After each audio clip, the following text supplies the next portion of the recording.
دې کلو خلک راغلي دي او خاص د برام خیل او د دې کلو خلکو اتفاق نن خلکو ته معلوم دی چې واقعي دا پښتانه خلک دي په دوه کې غیرت او قومي جذبه سره نن بغیر بیک اپ نه راغلي انشاءالله بیا بیک اپ سره راځي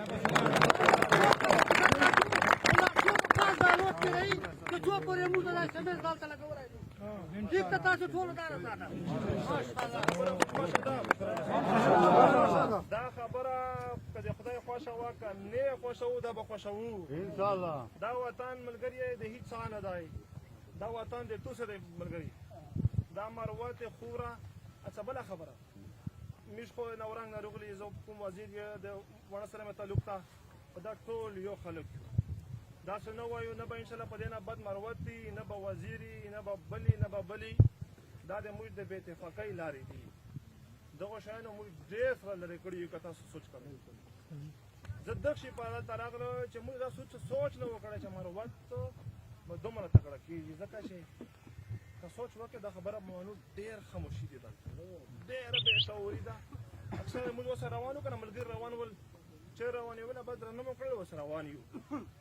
خبره په دغه کې نه ده چې بس موږ درنه شلو خبره دا ده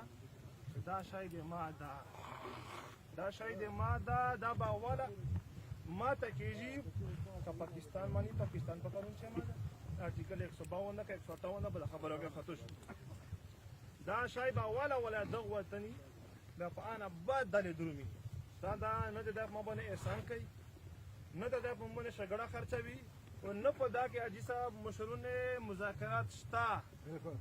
مذاکرات وتنازعوي دا شی د مو دی ایسی ته ووایه پولیس ولته ووایه داسې ته ووایه چې دا کې مذاکرات ټکی نشته ټکی دا دی چې که پاکستان باندې در سره منې یې او که پاکستان نه منې بیا پوتونه تکړه یې پنجاب وي پوتونه مخته تکړه و 20 تکړه یې سبو تکړه و کاډه دي در ویخه خبره دا دو چې دا شی په یوه ورځ نه کېږي دلته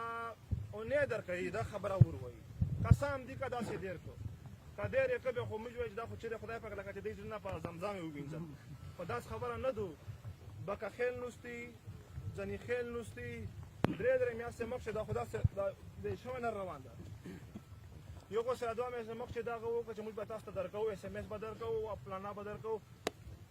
خلیل ته ووایي که نه چې مذاکرات بس هغه به ټایم چې شوی زه اوس سبا دې به موږ درکوو خو تا غواړې چې موقع د چیک کړي